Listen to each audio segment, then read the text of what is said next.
Oke, alhamdulillah. Kenapa nangis, Nat? Nangis sedih karena hari ini last episode ya. Nah, insya Allah hari ini kita bakal sharing-sharing lagi bareng Kak Au dan Kak Lila. Dari Kak Au ya udah hadir nih. Assalamualaikum Kak Au.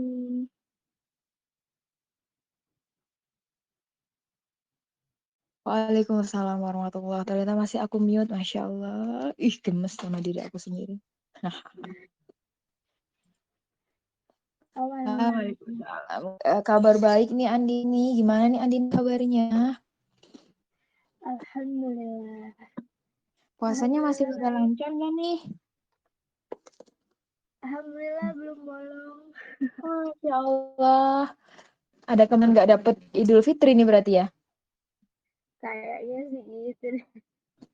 Tapi siapa Tanda-tandanya ada sedang keajaiban ya. muncul. Ada keajaiban bisa sholat Idul Fitri itu. Baru Iya besoknya. sekali. Aduh, gila apa nih? Udah terakhir aja aku banyak bolong terlebur. It's okay kan masih ada replay ya ini ya. Iya betul, yang ketinggalan bisa banget dengerin lagi replaynya di pin message, cek aja, scroll aja, ada buat gitu.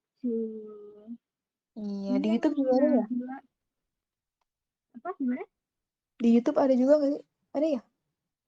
Belum semuanya ke upload sih. Oh, yang upload, oke.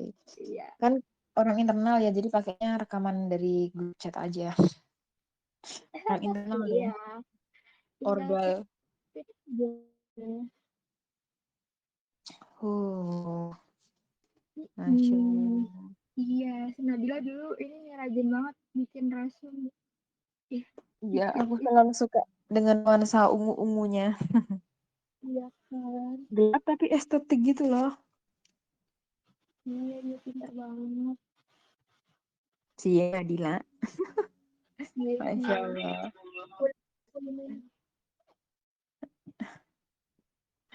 Nadila, wis. Aku baru lihat Avanya. Bisa-bisanya, oke. Iya. Kenapa ya kalau orang nangis tuh gitu?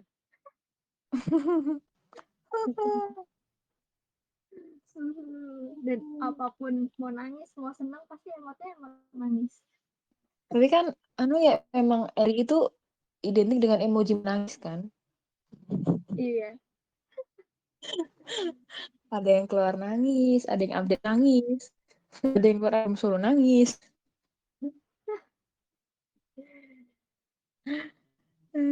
Emoji nasional Eridel itu emoji menangis. Eri, passwordnya nggak nangis nggak asik ya.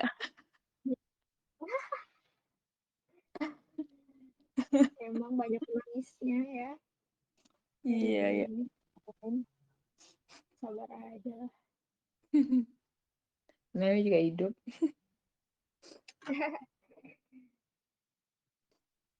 Jadi Kak, hari Hmm. ini kita last episode nih Kak. Iya nih gimana dong. Hari ini kita insya Allah bakal Uh, Al-Kahfi dan kayak mm, apa ya bareng-bareng meresum main lessonnya surah Al-Kahfi begitu insya Allah. Gimana perasaannya? Udah last episode aja. Gimana teman-teman? Berarti kita Gimana udah nih? berapa lama ya? Coba aku lihat. Lama ya? Awalnya First kan set kali doang aku tuh. ke Kak kapan? Oh iya Kak dua. Insya Allah jadi udah. Iya, dulu dari Kalila doang ya kan. Sendiri Mm, terus kaulnya gabung, Masya Allah. Kita flashback gitu ya. iya bersama-sama, Masya Allah. Eh, Udah berapa berapa bulan sih? bulan berarti? 5 ada nggak sih? Lebih ya? Coba Oh, cek dulu. aduh. Kayaknya lebih ya. Aku aja nggak ingat. Iya, dia nggak ingat. Jadi aku Pokoknya nggak penting ya iya. sampai kamu nggak ingat. Ngambek Aduh, ngambek. saking menikmatinya jadi aku Oktober Dengerinnya bulan tuh 6. kayak Oktober bulan Oktober bulan tanggal 6 Oktober. Oktober bulan itu Oktober yang bulan 6. ke awal gabung Bukan aku yang gabung sih, apa itu yang waktu Andini nanya itu itu. mulainya oh iya berarti sekitaran itu Oktober Itu ya Oktober. November itu mulai November Iya, mulai November ya. Desember, Januari, Februari, Maret, April. 5 bulan bener. wah 5 bulan, Masya Allah. Kita udah bersama-sama audio selama 5 bulan. from Hmm, mana nih Masya Allah kasih nih. 1 sampai 10 Iya bener. Tadaburnya kita agak Waduh, fast forward ya kalau Al-Kahfi. Biar nggak bosen aja. Karena ya biasanya tuh kalau aku sekali lihat tadabur tuh ambilnya sumber Ustadz Numan. Dan Ustadz Numan itu Masya Allah benar-benar detail banget. Jadi kayak satu ayat tuh kadang bisa 3 kali pertemuan. Begitu. Masya Jadi Allah.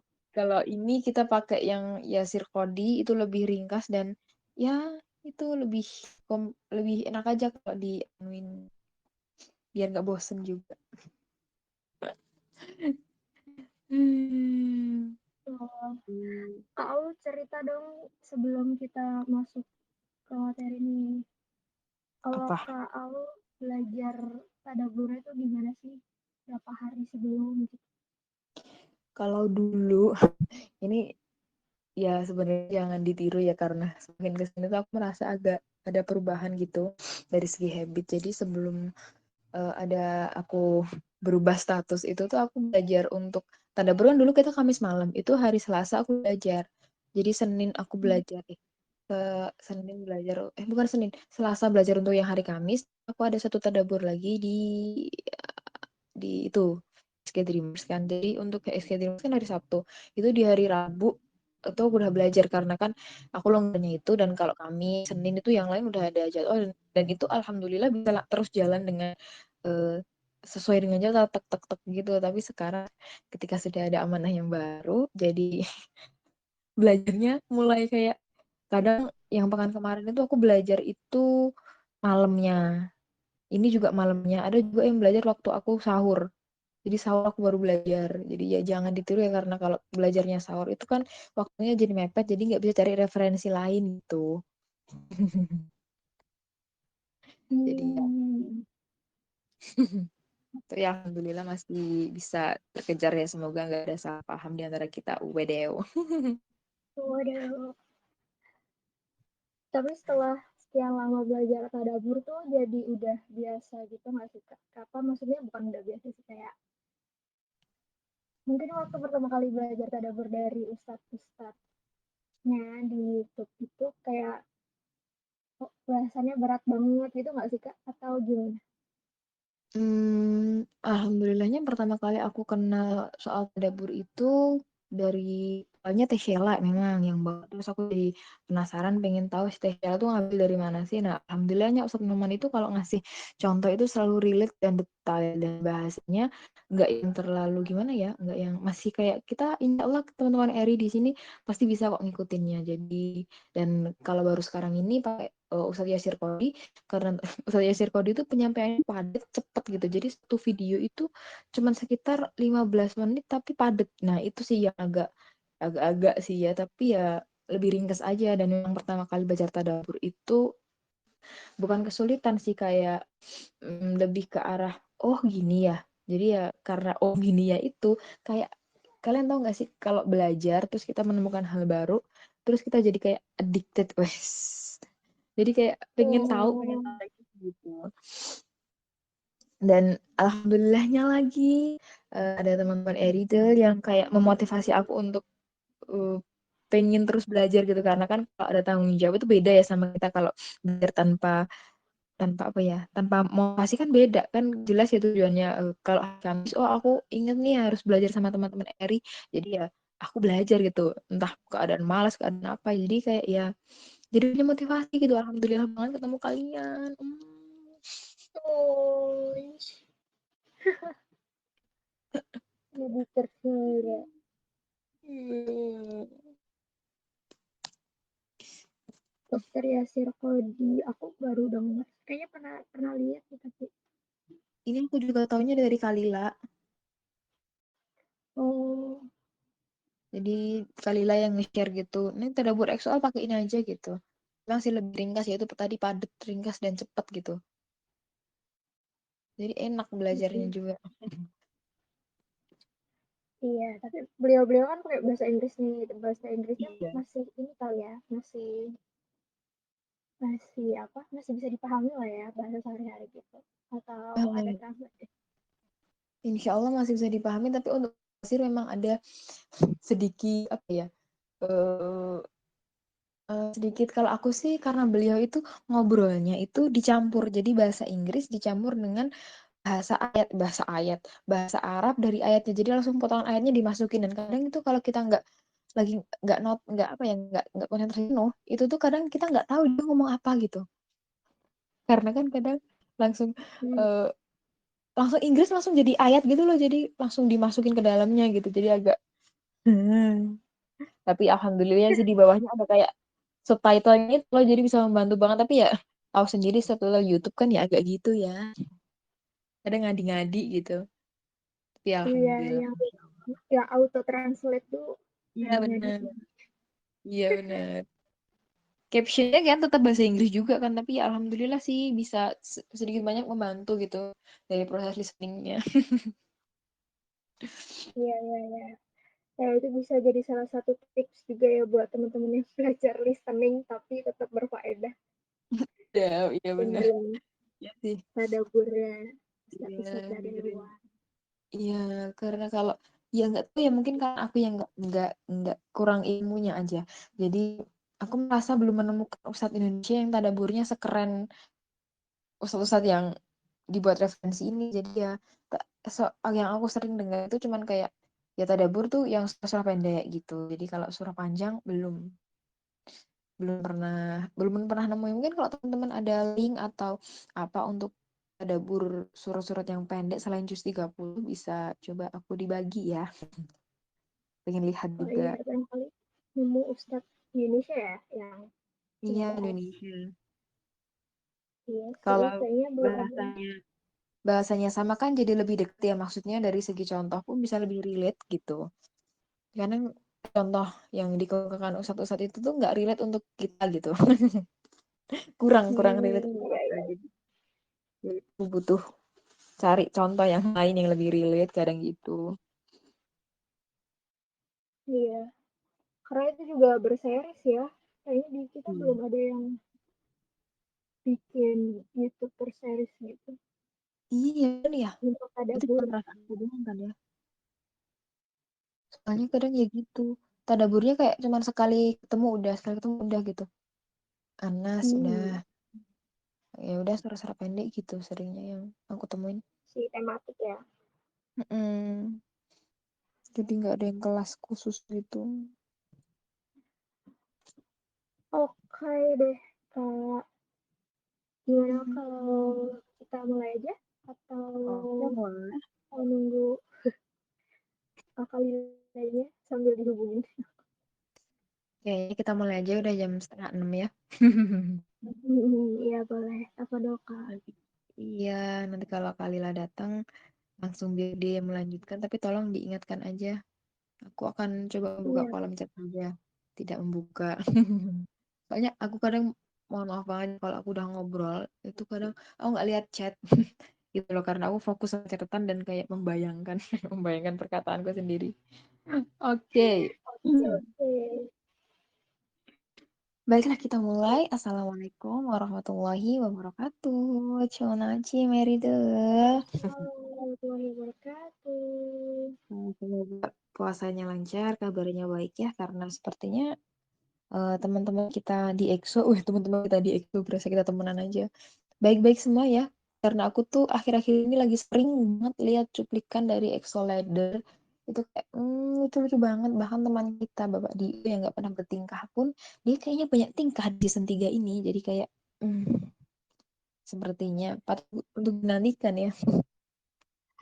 Karena seru-seru banget perjalanan mereka tuh, ya ampun kayak ya ya udah sih kayak ya mungkin kelakuan mereka di belakang layar kayak gitu ya ribut soal gimana kalau pas kamu misain daun perila aku. Itu aku ngakak banget sih.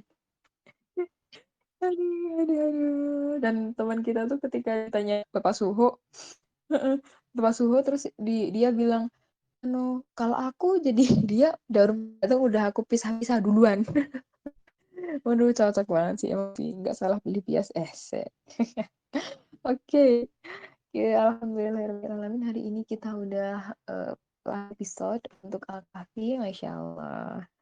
Kira-kira bakal ketemu lagi nggak kita ya?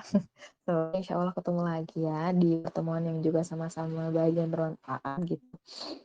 Karena ya kita nggak tahu ya, bahkan jangan pekan depan, nanti pun kita nggak tahu kita masih bisa melanjutkan puasa sampai berbuka atau enggak. Oleh karena itu, yuk kita isi hari-hari kita, waktu-waktu kita, terutama di bulan Ramadan ini, dengan lebih mengisi kita lebih positif, karena bisa kita tahu ya, pahala yang amalan yang sunnah akan dilipat gandakan seperti pahala amalan yang wajib.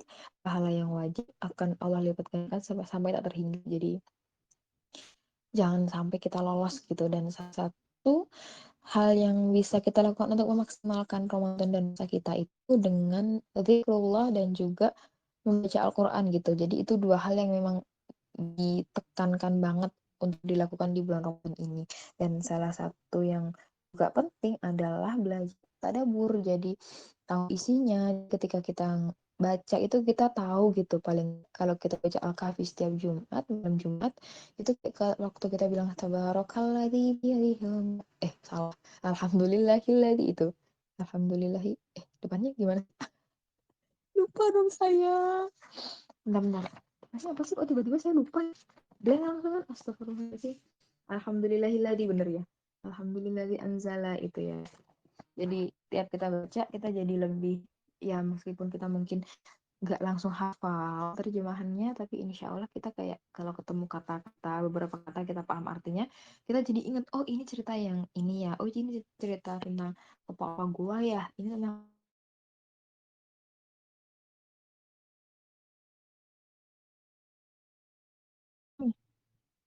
aduh connecting ya barusan.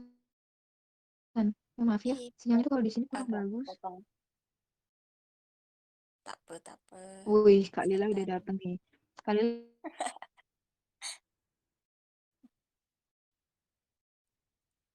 Waduh, suara kamu hilang lagi loh.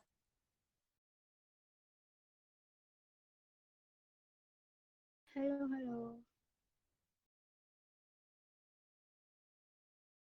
Assalamualaikum, Kak. Kau suaranya hilang. Awas Kalila, lagi. gimana Suaranya hilang ya. kabarnya? Alhamdulillah. Baik, baik. Iya tuh Kak Aul. Apa?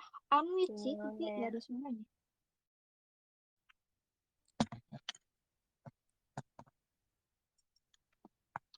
Connecting kayaknya. Mm-mm. Iya, leave.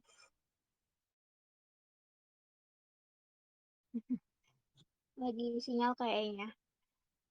Iya, kayaknya. Alhamdulillah, alhamdulillah kita ada di last episode nih Kak. Gimana perasaannya? Masya Allah. Gak kerasa ya? Atau kalian sudah berasa-rasa bosan?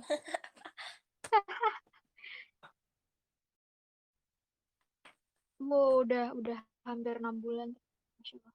Ternyata tadi aku 6 cek bulan. pertama kali Oktober loh. Oh iya. Iya. Wow, wow, wow, wow. Gak kerasa ya. Aku berasa baru. Iya. Iya. Udah masuk nih Kak Aul ya Kak Aul. Halo. halo, maaf ya, aku sinyalnya jelek terus aku minta tethering dulu ke handphone sebelah. Ini udah ada Cie. Kak Lila, alhamdulillah. Ih, mantap. Iya. Udah jangan diciein. Nanti aku jadi malu pulang loh nih aku kalau malu. Eh, Jangan dong. Monggo mau Oke. dilanjut Kak Aul atau Kak Lila nih? Kalila aja. Asik. Lah, lanjutin tadi dirimu. Apa tadi saya ngomong apa saya sampai lupa. Ngomong apa lupa lagi. Ya ampun. Aku join. Tadi berarti Udah terakhir buruan dia deh, ada kerja deh. sampai- Kenapa? Aku belum mulai sih. Sebenarnya. Lagi kayak intro aja, Mas. Intro. Iya, flashback. Ya udah, aku akan buka dengan doa, habis itu Kalila yang lanjutin, oke? Iya, Oke. aku part kedua aja. Ih, ih, ih, Yuk. Sweet dulu beneran yuk. nih.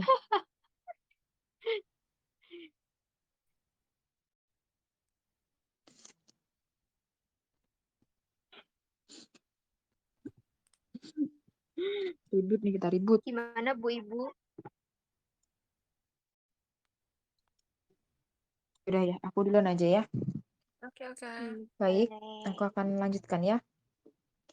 Sebelum kita mulai, yuk kita berdoa dulu. Bismillahirrahmanirrahim. Raditu billahi rabba wa bil islami dina wa bi Muhammadin nabiyya wa rasulah. Halo, apakah masih connecting? Enggak masih masuk kok. Harusnya. Masuk. Masuk, Aul. Halo.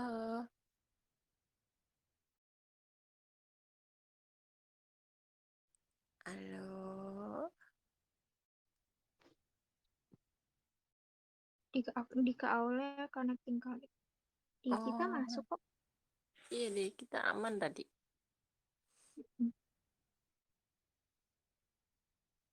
Gimana? Apa aku duluan nih? Ini berarti yang udah recap terakhir banget kan ya? Iya. Masya Bener. Allah. Halo, Aul.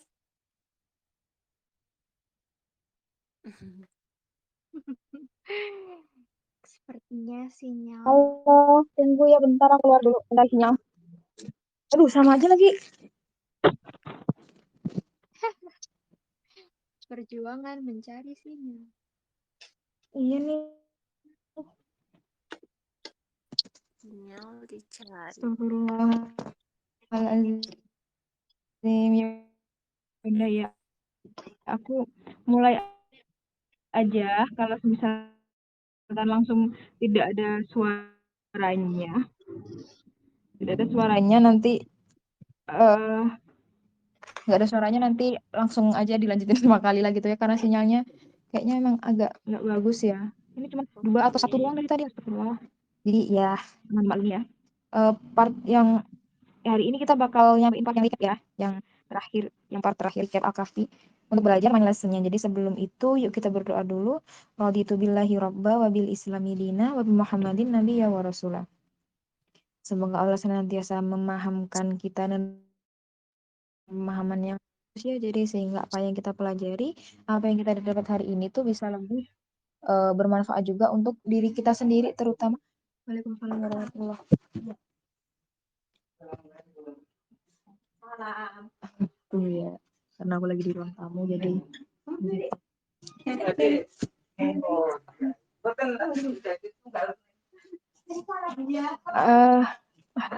Astagfirullahaladzim. Jadi kita bakal belajar yang versi recapnya. Jadi semoga Allah senantiasa memahamkan kita dengan pemahaman yang lurus dan bermanfaat ya. Jadi pemahaman kita tuh nggak sia-sia gitu ya, dan lebih bisa lebih berguna gitu. Jadi kita bisa lebih peka untuk belajar ayat-ayat Allah dengan lebih baik dan menangkapnya.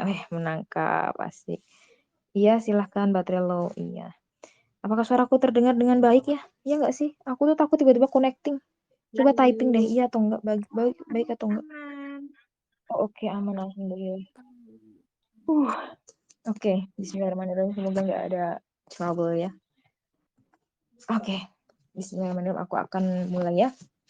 Jadi hari ini kita bakal nge-recap Al-Kahfi 1 surat ini, insya Allah kita bakal ingetin lagi karena kan mungkin kalau tadabbur udah berapa bulan ya tadi, 5 bulan, hampir setengah tahun ya kita belajar, alhamdulillah. Jadi kita perlu recap untuk mengingat kembali gitu ya.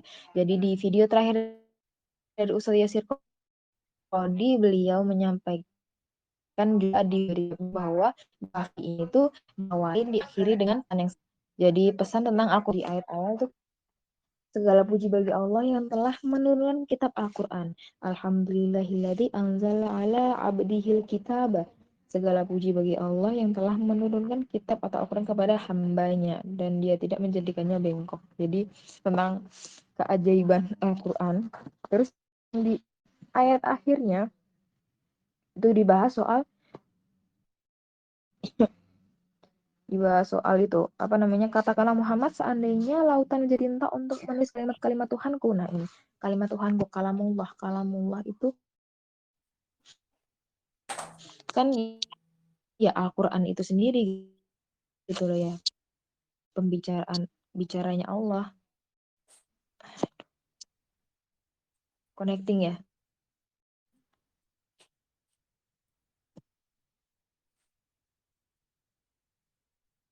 Enggak Connecting kok, aman Kak. ya. Aman Kak.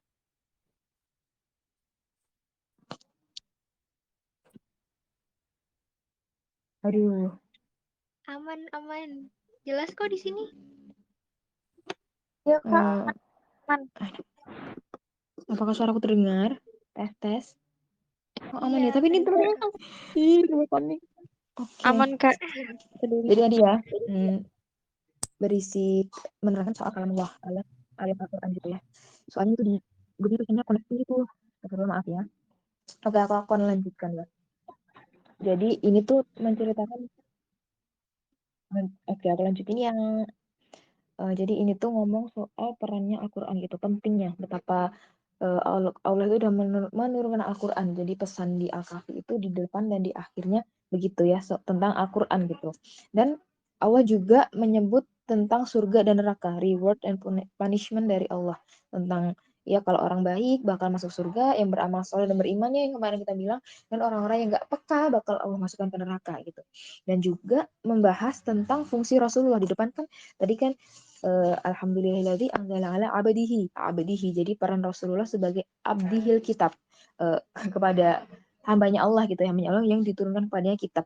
Dan di ayat 110 di sini bunyi ayatnya tuh ini loh, yang katakanlah Muhammad, sesungguhnya aku ini hanya seorang manusia seperti kamu. Jadi Nabi Muhammad itu ya manusia seperti kita. Ana basyarum mislukum. Jadi yang pertama, Allah menyebut Rasulullah sebagai Abdullah, jadi hambanya Allah, abdihil kitab yang tadi ya. Terus di ayat terakhir disebut ana basyarum, manusia biasa. Jadi Rasulullah itu ada di antara keduanya, yaitu abdinya Allah yang Allah turunkan kitab kepadanya. Jadi itu posisi tertinggi dari seorang manusia kan, yang jadi hambanya Allah itu posisi paling mulia gitu loh ya. Hambanya Allah yang diturunkan kitab, nah itu udah pol mentok. Jadi dan di sisi lain Rasulullah itu juga basyarum, manusia biasa, dan Rasulullah di antara keduanya. Maka dari itu kita wajib mencintai Rasulullah, tapi tidak sampai menyembahnya, tapi juga jangan sampai kita merendahkan Rasulullah selayaknya manusia yang ecek-ecek gitu. Jadi kita memuliakan Allah, tapi jangan sampai kemuliaan yang kita tujukan ke Rasulullah, kita cinta sama Rasulullah, jangan sampai membuat kita mengkultuskan atau menyembah Rasulullah. Itu nggak boleh. Yang kita sembah itu Allah, ya qul huwallahu ahad, satu doang, satu Tuhan, satu Allah, satu Rabb. Jadi sejelas itu ya di Islam ya, bahwa Allah dan Nabi Muhammad itu Rasulullah itu bukan saingan gitu, bukan sesuatu yang bisa disandingkan, karena Allah itu beyond imagination, wes. Itu udah di luar eh, Allah itu Rabb, jadi udah penguasa segalanya. Kalau Rasulullah kan hambanya Allah ya, utusannya Allah, jadi bukan seseorang yang bisa kita sembah gitu. Dan Rasulullah pun tidak pernah membuat atau apa ya, membuat orang menyembah dia, intinya gitu ya. Tapi tetap kita mesti tetap kita mesti bersolawat, mencintai, dan dengan segala yang bisa kita lakukan ya mendekatkan kita kepada diri Rasulullah, karena Rasulullah kan yang punya syafaat buat kita ya. Jadi semoga dengan kita mencintai Rasulullah, kita juga bisa nanti bertemu Rasulullah, berada di tempat yang sama dengan Rasulullah gitu ya. Oke lanjut. Jadi inti dari surat ini tuh ada berapa poin ya? 1, 2, 3, 4, 5, 6, 7, 8, 9, 10. 10, ada 10 poin dan insya Allah aku akan menyampaikan 1, 2, 3, 4, 5, 6, mungkin 6 ya. Yang selanjutnya akan disebutkan dengan kalian. Oke ya, aku mulai ya. Inti dari surat ini tuh yang pertama tentang hidup ini tuh penuh dengan ujian. Yes. Full of trial. Jadi dan memang ya kita pasti siapapun kita ya udah merasakan betapa bahwa hidup itu penuh dengan ujian gitu. Siapapun kita pasti ngerasain yang namanya ujian hidup ya. Entah kita anak sekolah, entah kita misalnya memang lagi fresh graduate dan belum kerja pun banyak ujiannya gitu ya. Apalagi yang udah kerja, apalagi yang udah mungkin mempunyai amanah-amanah yang lain, aku yakin ujiannya bakal lebih banyak gitu. Dan untuk menghadapinya harus punya apa yang dibilang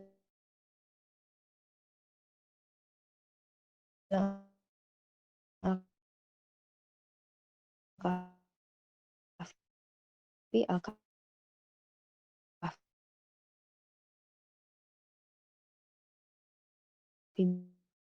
bilang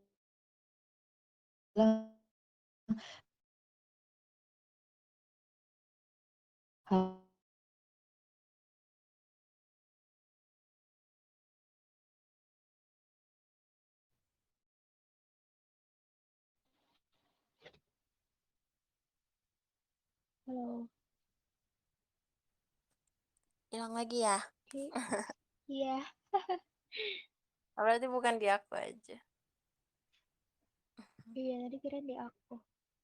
ya aku juga Gimana tadi mau dilanjut sama Kalila kah? Oke. Kayaknya aku lagi keluar dulu ya. Lagi keluar dulu kayaknya. Coba kita tunggu sebentar, takutnya nanti dia masuk. Nah,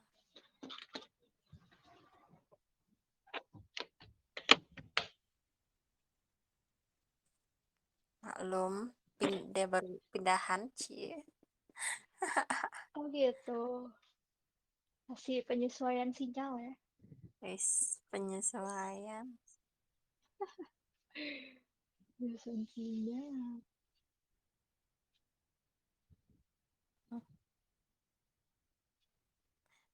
Ya udah, coba mungkin masih ini dia. Nanti kalau dia datang lagi langsung tak lempar lagi dah. Jadi tadi aku lanjutin dulu ya poin yang tentang bahwa hidup itu penuh dengan ujian, trials gitu. Gimana kita tuh bisa mengikuti syariat, mengikuti apa namanya, bagaimana seharusnya iman itu dijaga. Nah, dari surah Al-Kahfi ini kita bisa lihat ternyata banyak jenis ujian. Dari tiap kisah itu tuh ujiannya beda-beda. Jadi di kisah yang pertama kan pemuda goa ya, opa-opa goa nih. Mereka ujiannya adalah ujian keimanan. Mungkin mereka bukan orang yang berpendidikan gitu, orang yang nggak juga hafal Quran atau apa, bukan orang yang ibaratnya diuji dengan lain-lain harta atau apa segala, enggak. Tapi mereka diuji keimanannya dan bagaimana dia memegang keimanan itu, meskipun dia nggak punya yang lain-lainnya. Orang biasa, beneran orang biasa banget nih bertujuh. Opa-opa ini jangan terlalu membayangkan mereka tuh soleh gitu terus atau mereka tuh pelajar muslim yang kayak pembuat apa namanya penulis hadis atau gimana, enggak, beneran enggak sama sekali. Ketemu Rasulullah aja enggak gitu kan. Tapi hanya dengan iman yang kecil itu aja mereka pegang gitu dan itu diuji sama Allah. Dan itu bahkan bisa menjadi sebuah sejarah yang orang sampai sekarang aja masih banyak perbincangkan. Nah, di kisah yang kedua itu ujian harta gitu. Yang kisah orang punya 2 kebun, ya kan? Bahwa ada juga jenis hukuman itu di dunia ini gitu, dan bagaimana kita nggak menjadi sombong ke orang, nggak merendahkan ke orang lain, meskipun apa yang kita punyai lebih daripada orang lain. Terus di kisah ketiga, Nabi Musa dengan Nabi Khidir, ini ujian ilmu. Wah, hati-hati banget nih, misalnya teman-teman kita kan alhamdulillah misalnya ya ngaji, ikut kaji, ikut webinar, ikut kelas-kelas. Nah, itu udah kalau udah lumayan beberapa dan banyak gitu ya, itu hati-hati banget ujian keilmuan. Apakah kita bisa tetap rendah hati? Apakah kita bisa tundukkan diri kita di depan orang lain yang mungkin lebih muda, lebih sebenarnya nggak punya ilmu apa-apa gitu, yang nggak setinggi ilmu ya atau apa yang kita udah pernah ikutin kelas tinggi-tinggi gitu ya, banyak kelas. Tapi ada satu hal doang sebenarnya nih, misal yang dia punya keilmuan di situ atau dia share di situ. Apa kita mau mendengar? Apa kita mau mendahkan hati kita untuk menghormati orang itu? Meskipun eh, kita merasa udah banyak ilmu. Padi itu kan makin banyak isinya makin merunduk. Dia makin banyak sakofa ilmu, itu justru dia makin rendah hati gitu.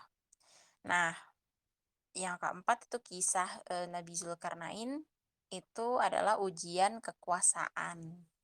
Itu ya. Karena memang pemimpin atau penguasa itu berat banget tanggung jawabnya, hisapnya banyak, berat banget. Salah menggunakan kekuasaan, wah, ya hisapnya kayak siapa-siapa aja yang dia pimpin gitu kan. Dan ini sebenarnya fitnah yang terburuk, fitnah yang tersusah juga, dimana dia memimpin atau berkuasa itu dia harus jujur. Terus Nabi Zulkarnain ini juga kan role yang historis banget ya. Oh, terkenal banget. Saking susahnya itu sampai cara kepemimpinan, cara penguasaannya Nabi Zulkarnain itu jadi historis sampai sekarang gitu.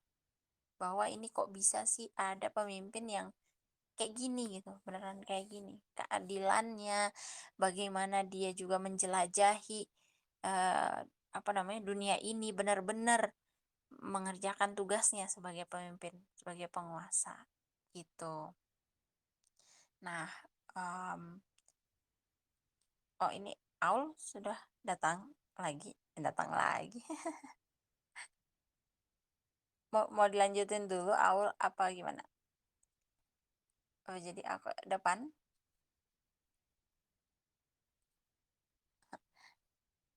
Sinyal ya, masih sinyal ya. Nah, gitu. Jadi itu ujian yang akan kita terima di hidup kita itu kira-kira ya di sekitaran situ-situ gitu. Oke, nah next point yang ada di recap inilah untuk Al-Kahfi itu saat kita mengatakan alhamdulillah gitu ya. Dan di surah Al-Kahfi itu juga dimulai dengan alhamdulillah. Alhamdulillah ini kalau dibedah itu, aduh, kayaknya satu kajian pun nggak kelar.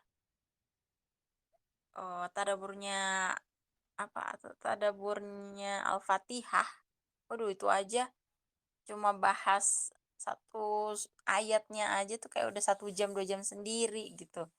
Bahkan satu potongan katanya doang. Saking alhamdulillah tuh, wah, masya Allah banget tuh kandungannya. ini maksudnya adalah di mana semua orang itu berdoa kepada Allah.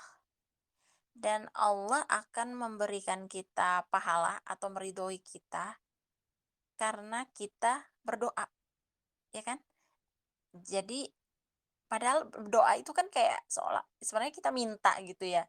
Tapi malah kita dikasih karena kita minta. Mau gimana ya?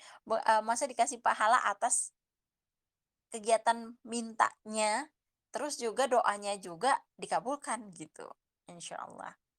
Nah, kalau apa namanya, tadi kan ada kata alhamdulillah gitu ya, terus ada, juga kemarin bahas insya Allah ya, tentang kata insya Allah. Tentang kata insya Allah itu, ini ternyata dampaknya juga besar banget, penting banget, kritis.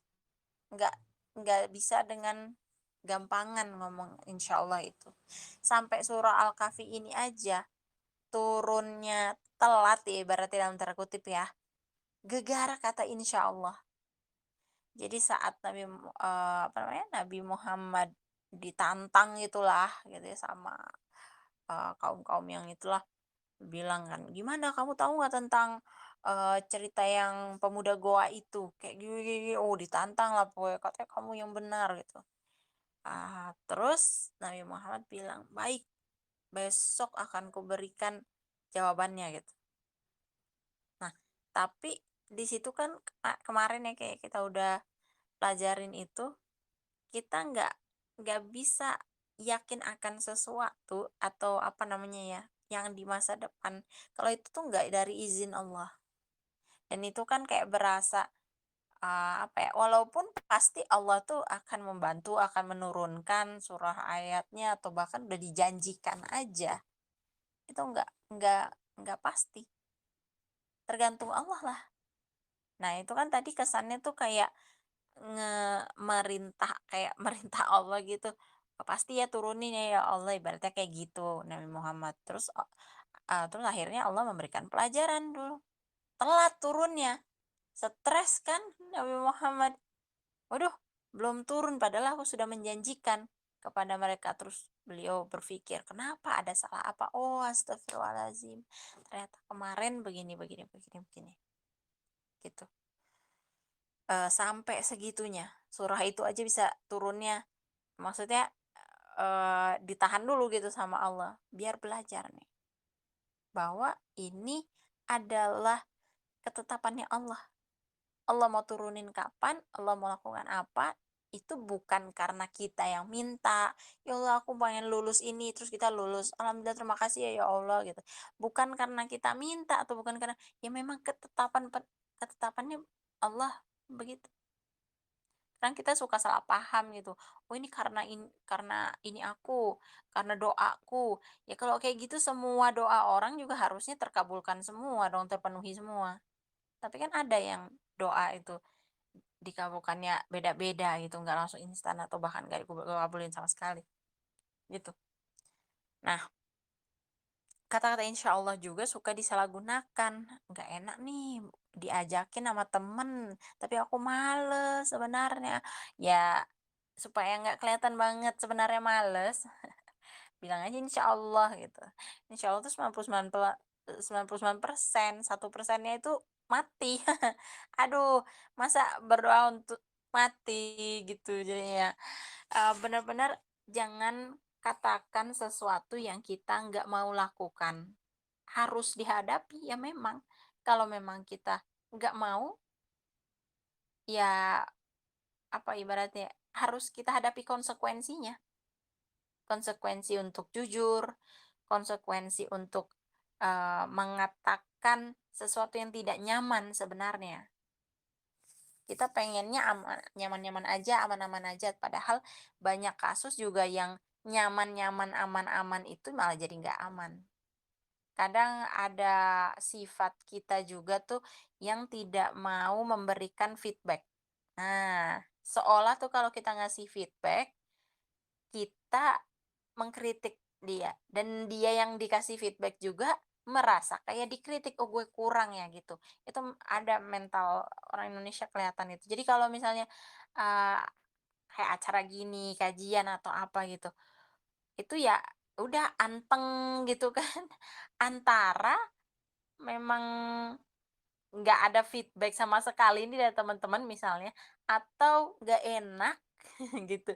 Kesannya kalau kita ngasih feedback nanti jelek dong atau kurang dong. Enggak, mindsetnya itu adalah kita mau memperbaiki diri terus-menerus dan banyak banget hal-hal yang nggak bisa kita lihat dari diri kita sendiri, harus orang lain yang lihat. "Oh, Kak, Kakak kalau misalnya ngejelasin kayak gini gini gini, ternyata ada gini gini ya." "Oh gitu ya?" Nggak sadar. "Oh kayak gini gini." Akhirnya next-nya bisa lebih baik lagi. Justru kita tuh harus menaruh mental untuk pengen minta masukan dari orang lain dan memang orang lainnya ini juga harus mempunyai mindset yang sama bahwa ini tuh justru sesuatu yang bagus, sesuatu yang baik, bukan artinya mengkritik atau apa, gitu ya. Nah, kita masih ngomongin tentang insya Allah juga, Nabi Musa aja juga bilang, insya Allah. Gitu. Bahkan di cerita Ya'juj Ma'juj, mereka malah bisa akhirnya ngebobol dinding nanti di hari akhir itu ya. Ngebobol dinding yang pemisah mereka itu yang dibangun sama Nabi Zulkarnain karena mereka bilang insya Allah besok kita coba lagi. Akhirnya Allah kabulkan. Betapa powerfulnya banget kata-kata insya Allah ini. Gitu. Oke, Aul sudah ini Mulai. kan? Aku nggak tahu apakah nanti sinyalnya akan jadi buruk lagi, Gak tapi apa-apa. ya aku udah di depan, jadi ini udah upaya maksimal yang bisa aku lakukan karena nggak mungkin kita dapur di jalanan ya. Santai. Jadi anak jalanan nanti saya. Ya. Anak jalanan. Oke, tadi Kalila nyampein tentang makna insya Allah. Jadi udah ada 3 poin yang tadi kita sama-sama belajar. Yang pertama itu hidup itu penuh ujian. Dan yang kedua memuji Allah di setiap waktu soal alhamdulillah.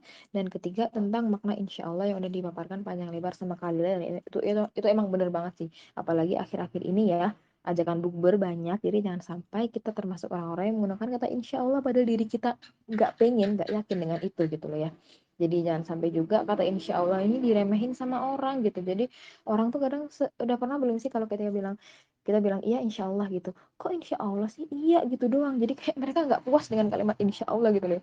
Jangan sampai kita termasuk orang-orang yang bikin kalimat yang ada maknanya Allah itu jadi nggak bermakna gitu ya, jangan ya. Jadi ya jangan sampai kita menggunakan kata insya Allah kalau kita emang nggak yakin gitu ya. Dan selanjutnya, poin selanjutnya kita belajar di Al-Kahfi itu bahwa seorang muslim itu harus benar-benar memikirkan dan peduli pada tiap manusia, pada semuanya. Baik secara perbuatan maupun baik secara perbuatan fisik kita ataupun secara sikap.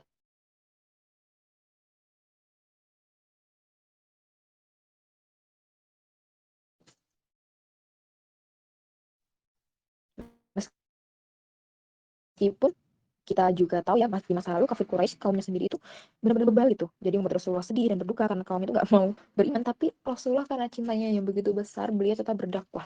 Kepeduliannya dan rasa cintanya kepada umat itu jauh lebih besar daripada rasa sakit hati yang beliau rasakan gitu, jadi tetap mau berdakwah. Jadi nggak kayak aku atau mungkin ya atau kita atau aku ya. Jadi kalau udah sakit hati udah males, kadang kita gitu ya, tapi Rasulullah enggak. Coba kalau Rasulullah ketika dimusuhin terus ya udahlah malas nggak usah dakwah, apa jadinya kita hari ini ya. Alhamdulillah Rasulullahnya itu udah Allah berikan kekuatan, jadi udah Allah perintahkan, Allah utus, dan misinya itu misi seorang Rasul itu misi yang nggak pernah gagal, udah Allah jamin, jadi pasti tersampaikan gitu,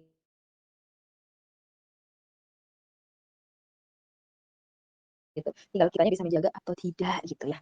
Jadi di cerita Al-Kahfi pun kita tahu si A si B ini menasihati si A, jadi peduli kan kalau kita menasihati orang, nggak pengen orang terkena kemalangan, itu berarti kan kita alasannya karena sayang ya. Tapi jangan sampai nasihat yang kita lontarkan itu karena kita nggak suka atau benci, ada apa namanya, rasa-rasa yang nggak enak gitu. Jadi jangan jangan sampai ya kita menasihati tapi niatnya nggak lurus, karena kalau niatnya nggak lurus pun nasihatnya nggak akan tersampaikan gitu, kadang terasa gitu ya. Mungkin ada beberapa orang yang sensitif dengan nasihat, dikiranya membenci atau gimana, jadi nggak tersampaikan. Orang kadang niatnya tulus ngasih tahu aja masih bisa disalahgunakan, masih bisa disalahpahami, apalagi orang yang niatnya nggak lurus gitu ya dalam menasehati. Dan dalam menasehati pun kita juga perlu adab, perlu teknik, kita harus kenal orangnya, gimana cara pendekatannya. Dan ya memang serba-serbi dakwah itu seperti itu gitu ya. Jadi dakwah itu sendiri kan sebenarnya bukti cinta ya. Ustadz Felix banget nih, dakwah itu bukti cinta. Oke, dan lanjut di cerita Zulkarnain pun, nah Zulkarnain itu menolong kaum yang ketakutan oleh Ya'juj dan Ma'juj. Kita tahu kan kemarin tuh Zulkarnain berjalan, habis itu ketemu kaum yang dimana mereka tuh takut ketemu Ya'juj dan Ma'juj gitu. Dan akhirnya Zulkarnain menolong kaum itu dengan membangun benteng yang luar biasa tebal ya. Yang akhirnya sampai hari ini Ya'juj dan Ma'juj itu nggak tampak di depan mata kita gitu. Dan Zulkarnain pun kan nggak mengambil imbalan sekecil apapun, nggak beliau ambil kan, beliau mengharapkan imbalan dari Allah aja. Jadi sebesar itu cintanya kepada orang lain gitu. Jadi semoga kita juga punya cinta yang sama banyaknya untuk orang lain, baik teman-teman kita yang mungkin non muslim atau mungkin teman kita yang belum ngaji tapi masih saudara sesama muslim kita. Jadi semoga jangan sampai kita menyulut permusuhan ya di antara saudara sesama muslim kita gitu ya. Dan poin selanjutnya, poin yang ke berapa nih? 1, 2, 3, 4, 5. Poin yang kelima, kita di dalam Al-Kahfi ini belajar untuk hati-hati dalam bicara. Nah, ini terutama untuk yang sering bicara, saya pribadi ya. Jadi, jangan sampai kita bicara tanpa ilmu gitu. Jangan sampai kita jadi orang-orang yang dimurkai Allah hanya karena ilmu kita terfitnah. Kita termasuk orang-orang yang terfitnah oleh ilmu, itu bahaya banget. Makanya sebelum belajar, tadi di depan alhamdulillah kita nggak lupa berdoa ya. Jadi ya terus berdoa supaya Allah meluruskan pemahaman kita, karena lurusnya pemahaman itu bisa bikin kita lebih dekat, bisa lebih dekat jadi hambanya Allah gitu ya. Jangan sampai nih seperti kita lihat teman-teman yang Nasrani atau Yahudi yang lain atau bagaimana yang di luar Islam, mereka bilang Allah itu punya anak dan diperanakkan begitu. Jadi hati-hati sekali, karena orang-orang itu bukannya mereka nggak percaya sama Allah, mereka percaya sama Allah, mereka tahu Allah itu Tuhan, tapi tidak menjadikan Allah itu satu. Nah, itu masalah mereka. Dan di surah Al-Kahfi kita kemarin udah belajar bahwa bisa-bisa Allah itu semacam kayak nyindir gitu loh, nyindir mereka yang ngomong tanpa ilmu, nggak tahu tapi ngomong. Itu kayak ya orang-orang yang suka nebak-nebak itu kan kemarin tuh, orang-orang Quraisy dan ahli kitab yang saling berkolaborasi. Itu tuh mereka kayak nebak-nebak. Orang-orang Ashabul Kahfi, opa-opa gue tuh tidurnya ada yang bilang 1000 tahun, 100 tahun, 30 tahun, segala macam. Sedangkan Allah lah yang paling tahu tepatnya berapa, dan Allah nge-reveal itu, mengungkap itu bahwa mereka tidur selama 300 tahun. Ini buktinya mereka tuh tidur 300 tahun, tapi kalian yang bilang nggak 300 tahun kan, kalian bilang bilangan yang lain kan. Itu karena apa? Kalian nggak tahu, dan yang tahu tuh cuman aku Allah gitu. Itulah bukti yang kayak semacam nampar banget gak sih, ketika ditanya kalian ngarang, orang-orang lain ngarang, terus Allah ngasih tahu langsung kebenarannya 300 tahun gitu. Itu kan kayak ya semacam mempermainkan logika orang-orang yang suka sok bener gitu ya. Jadi jangan sampai kita juga terjebak ke dalam hal-hal yang misal amalan-amalan yang nggak lurus, yang tercemar, yang nggak dilakukan Rasulullah, terus ke terjerumus kepada false presumption atau asumsi-asumsi yang salah tentang beragama. Jadi hati-hati gitu. Itulah pentingnya punya seorang pelajar itu punya guru. Jadi jangan sampai kita berjalan sendiri, jangan sampai kita berjalan tanpa guru. Jadi guru dan teman circle itu penting banget untuk bisa meluruskan pemahaman kita. Jadi hati-hati untuk memilih guru dan hati-hati untuk memilih teman gitu ya. Dan yang selanjutnya, poin ke-6, di Al-Kahfi juga ngasih tahu kita bahwa hidup itu cuman sementara gitu. Di awal ayat berapa ya, ayat awal-awal itu Allah bilang bahwa dunia ini tuh Allah buat sebagai perhiasan, alias sudah diperindah seperti perhiasan gitu. Dunia ini tuh emang kayak gitu. Dan di tengah Allah bilang di ayat 46, al-malu wal banun, harta itu perhiasan dunia, dan itu tuh seketika gitu ya. Karena hidup itu singkat gitu. Jadi perumpamaan dunia itu kan seperti air yang jatuh dari langit, menumbuhkan, kemudian lenyap. Ya udah, dunia itu cuma sekelibat aja. Jadi kita belajar bahwa dunia itu sementara, jadi jangan terlalu cinta sama dunia, hubud dunia. Jadi gimana ya? Dunia itu dikejar sewajarnya aja, semampunya aja. Yang penting apapun yang kita kejar di dunia, kita niatkan buat akhirat, insya Allah bisa berpahala dan membantu kita gitu di kehidupan yang singkat ini untuk jadi hamba yang lebih precious gitu ya daripada yang lain. Amalannya numpuk daripada yang lain gitu. Jadi semoga kita nggak melewatkan berbagai macam kesempatan yang bisa kita lakukan untuk memperbanyak amalan kita gitu ya. Dan yang selanjutnya, pentingnya punya teman solih. Nah, ini nih, pentingnya punya teman solih. Di depan kita bahas soal opa-opa gua kan. Opa-opa gua itu sendirian atau berbanyak? Ya kita bilangnya opa-opa ya pasti opa del itu banyak ya. Jadi itulah pentingnya punya geng yang solih-soliha gitu. Dan Ajusi A yang punya kebon dan arogan itu pun kita bisa lihat dia punya teman Ajusi B, orang yang baik gitu, orang yang mau menasihati dia, dan Ajusi B itu bermanfaat buat Ajusi A kan karena udah menasihati. Jadi itulah pentingnya punya circle yang baik, termasuk di kisah Nabi Musa dan Khidir gitu. Karena Ustadz Yasir tuh bilang gini, good company leads a person to become good. Jadi uh, orang di sekitar kita itu yang orang-orang yang bisa menuntun kita kepada kebaikan gitu, kebaikan atau keburukan gitu. Jadi tergantung siapa orang di sekitar kita. Jadi kalau semisal punya circle-circle yang kurang baik, ya tetap boleh berteman sama mereka boleh, tapi jangan menjadikan mereka teman dekat gitu. Karena teman dekat tuh ya namanya teman dekat ya pasti banyak yang kita sharingkan, terus habis itu jadi pemikiran dia mungkin nular ke kita atau sebaliknya, karena manusia itu cuma dua kemungkinannya, mewarnai atau diwarnai, itu doang. Jadi penting banget untuk punya teman yang solih, penting banget gitu.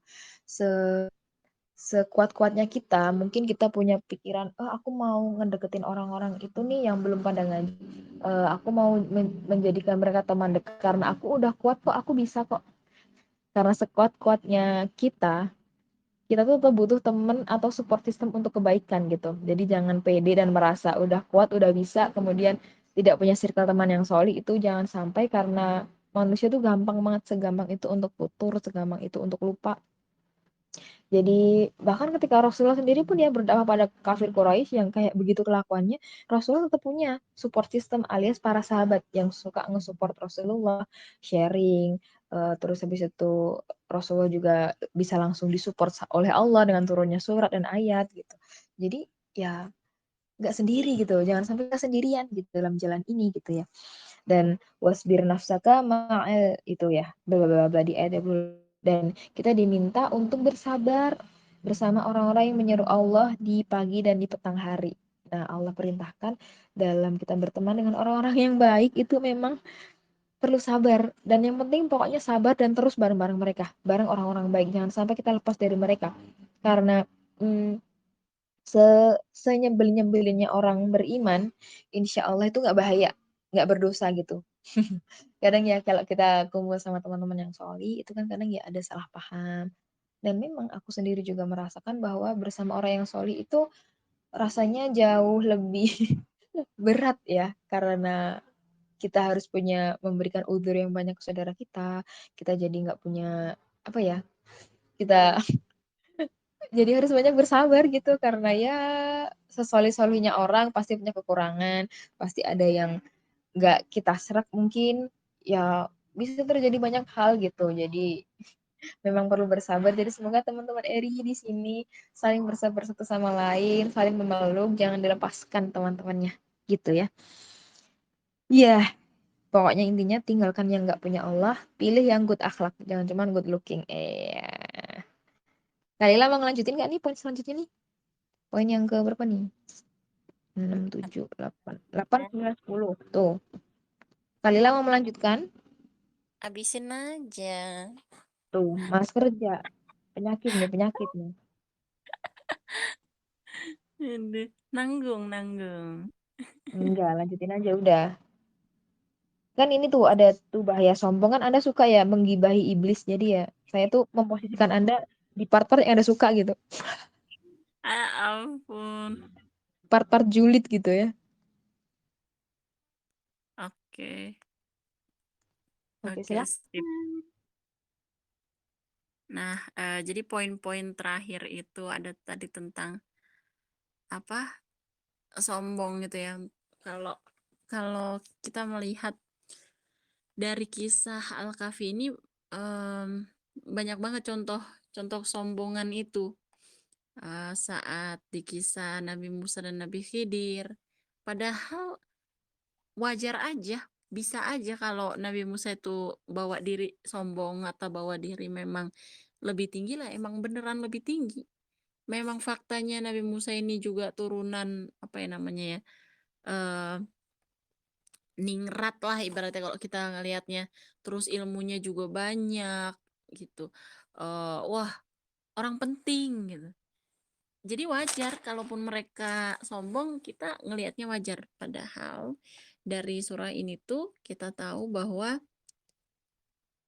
dimanapun bertemu dengan siapapun, itu tetap akhlak kita tuh rendah hati. Gitu. Benar-benar kita berusaha untuk bahkan nih misalnya orang guru bisa menjadi murid dari muridnya. Selama muridnya itu punya suatu pelajaran yang berharga yang bisa dia pelajari, dia akan belajar dari muridnya. Muridnya juga belajar dari gurunya. Itu udah biasa banget. Jadi kita harus ubah nih mindset kita kalau misalnya masih merasa, aduh aku mah apa tuh, masa aku ngajarin orang yang lebih tinggi daripada aku lah. Justru kita bukan karena uh, ibaratnya level itu, justru kalau kita terlalu ngelihat mengkotak-kotakan ya aku mah apa tuh debu apa gitu ya gitu remah-remah apa itu justru menunjukkan bahwa kita itu saking percaya banget sama kekuatan pribadi, kemampuan pribadi. Sama aja juga kita bilang oh dia pinter atau lebih tinggi daripada aku karena jalur keluarga, karena dia memang turunan keluarganya begitu dia jadi hebat juga. Nah, padahal nggak gitu. Yang tadinya kita merasa kadang-kadang gitu suka suka ini ya, apa ya, maksud diri nggak enakan, tapi malah jadi sombong jatuhnya gitu. Malah malah jadi terbalik gitu. Tadinya maksud diri mau mempersilahkan orang lain dulu aja silahkan gitu. Tapi malah jadi kesannya oh sombong nggak mau ya kalau ngerjain yang kayak gini-gini. Jadi nyuruhnya buat orang lain. Gitu. Jatuhnya itu tadi. Kita harus tahu proporsi. Jangan segalanya tuh serba nggak enakan. Jangan segalanya tuh serba aku mah yang terakhir aja, aku mah yang gini aja. Sombong itu kalau kita merendahkan orang lain dan kita terlalu bangga sama apa yang kita pikir kita miliki. Dua-duanya harus ada. Jadi kalau salah satunya doang yang ada, misalnya kita um, bangga sama apa yang kita miliki, terus kita tunjukkan ke orang lain, itu namanya cuma pamer aja, tapi nggak sombong. Sombong itu kalau kita juga merendahkan orang lain terhadap apa yang kita banggakan itu. Wah, aku mau punya ini. Oh, anak aku mau masuk ke universitas itu loh. Oh, anak kamu gimana? Kemarin aku dengar nggak lulus ya di mana-mana gitu. Nah, itu baru namanya sombong. Karena kita terlalu apa ya, mengeneralisir padahal itu makna khusus gitu. Nah, jadi itu tadi ya sombong. Terus poin selanjutnya itu bahwa Allah itu mengontrol tiap aspek kehidupan kita. Di aspek tadi ada 4 kisah itu kan, gimana hubungan kita sama harta kita, hubungan kita dengan ilmu, hubungan kita dengan sesuatu yang kita kuasai, kita punya, kita miliki, yang kita pimpin, bahkan diri kita sendiri kan kita pimpin, kita adalah pemimpin dari diri kita sendiri. Itu juga Allah punya kuasa terhadap itu dan terhadap keimanan kita. Allah tuh liatin benar-benar segala aspek kehidupan kita biar kita sukses. Apapun yang Allah berikan kepada kita itu bentuk kasih sayang, bentuk penjagaan, dijaga, dikontrol secara otomatis dengan cara-cara yang kreatif gitu. Karena kita ngerasanya kok aku dikasih ujian ini, ujian itu. Jangan-jangan itu ibrohnya gitu ya. Oh ini Allah lagi pengen aku kembali. Jadi selalu kita kaitkan dengan apa ya kira-kira Allah mau dari kejadian ini yang diberikan padaku. Nah, terus jadi yang terakhir, perlakukan orang sesuai siapa orang tersebut. Gitu. Kalau misalnya dalam kehidupan kita benar-benar kita melihat orang itu bukan dari ibaratnya bukan dari level atau keimanan aja nggak bisa kita lihat gitu kan. Tapi kita harus apa ya? Kalau misalnya orang ini secara pekerjaan gitu ya atau secara line of karirnya gitu, kehebatannya, skillnya, potensinya adalah desain, ya jangan ditaruh di tempat yang copywriting gitu atau apa. Meskipun kita berpikir ini job rotation biar nggak bosen atau apa atau gini-gini. Nggak semua orang nyaman akan hal itu. Dan Allah sudah memberikan potensi dan skill dan apa namanya di orang itu berbeda-beda.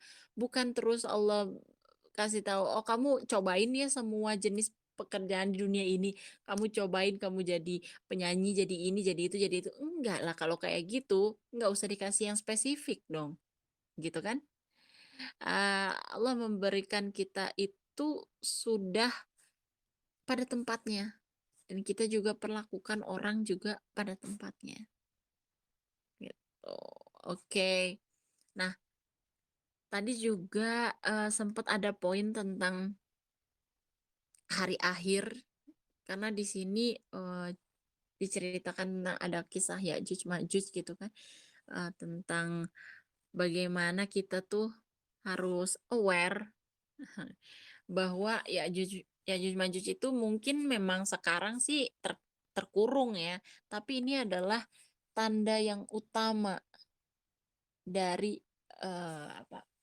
hari akhir saat trompet itu akhirnya nanti akan dihembuskan gitu, terus semua orang jadi berkumpul, terus diperlihatkan jahanam, itu display yang real banget gitu ya, sampai 70.000 malaikat itu membawa jahanam, maksudnya ngasih lihat ini nih loh jahanam nih di surah Al-Fajr gitu. Ini benar-benar sebuah visual untuk mengingatkan kita hati-hati dengan ujian-ujian yang diberikan ke kehidupan, karena sejatinya apa yang kita akan hadapi nanti itu sangat serius banget, sangat mengerikan. Di yaumil kiamah itu baru visualisasi cuma kecil lah, cuma prosesi-prosesi banyak banget lainnya, itu step-stepnya justru lebih panjang step proses kehidupan kita tuh di hari akhir daripada umur kita sendiri.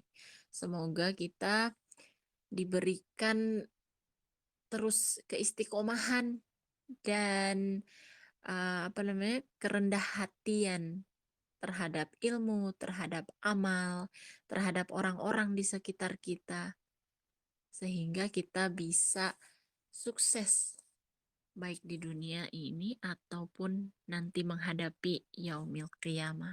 Amin. Allahumma amin. Mungkin segitu dulu dari aku. Ada yang mau ditambahin dari awal? Sudah cukup. Sudah cukup.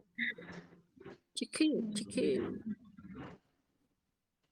Sudah cukup. Alhamdulillah. Aduh. Ke Silakan MC. kami kembalikan ke MC. Apakah MC-nya lagi OTW juga ini? Oh, Masya Allah. Oke, saya ambil alih ya. Sepertinya MC kita sedang berada di jalan. Insya Allah. Hari ini temanya jalan apa ya? Saya di pinggir jalan. MC kita juga lagi di jalan. Kayaknya Andin masih OTW deh, Kak. Itu tadi Nita mau nanya tuh, Kak. Oh ya, boleh Boleh, silakan yang mulia. mau nanya nggak sih? Boleh, Katanya boleh. kau di jalan soalnya. Aku mau nanya, kan Kenapa? tadi tuh kan Kalila bilang katanya kalau misalnya pamer tuh kalau pamer tuh cuma menunjukkan, tapi kalau merendahkan tuh kan sombong. Sebenarnya kita boleh pamer nggak sih, Kak? Misalnya kita punya teman nih, kan kita suka banget tuh cerita-cerita gitu. Kayak misalnya, Nita punya teman kayak gini, teman Nita tuh kayak gini tahu. Terus Nita punya teman yang begini. Itu termasuk pamer atau cuma cerita doang? Kadang-kadang suka semuanya jadi ceritain gitu loh, kayak kelebihan-kelebihan temannya gitu.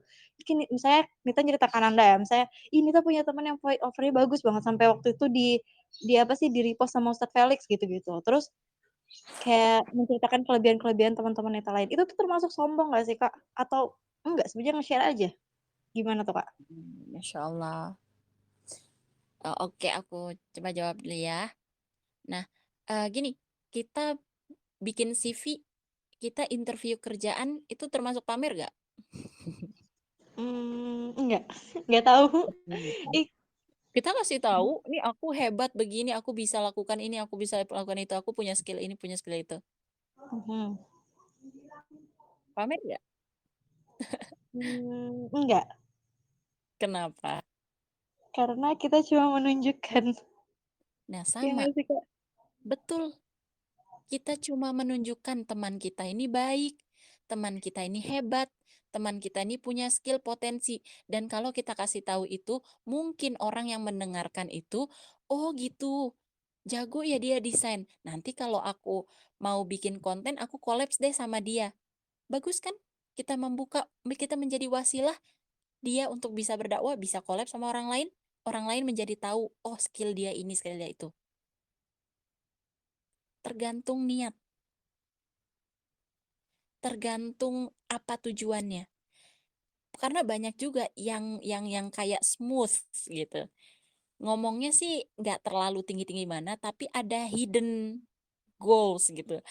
Kayak pelicin. Ternyata maksud dia adalah pengen pengen show off. Nah, itu baru pamer niatnya itu. Kalau juga ada kata-kata gitu, kalau kamu gimana teman-teman kamu, kebanyakan orang kayak apa, itu aja kadang kita nggak tahu. Mungkin pure dia nanyain teman kita itu orang yang kayak gimana, atau ada maksud dia merendahkan kita, kamu mah nggak punya teman yang baik ya kayak aku. Gitu. Tapi kita kan nggak tahu gitu. Kalau ke orang lain gitu ya, kita hanya bisa ke diri kita sendiri. Ngejudge ibaratnya ya gitu, melihat ini aku tujuannya apa sih ngomong itu, niatnya apa sih, cuma cerita doang atau pamer, yang kalau pamer kan ibaratnya sesuatu yang sebenarnya nggak etis.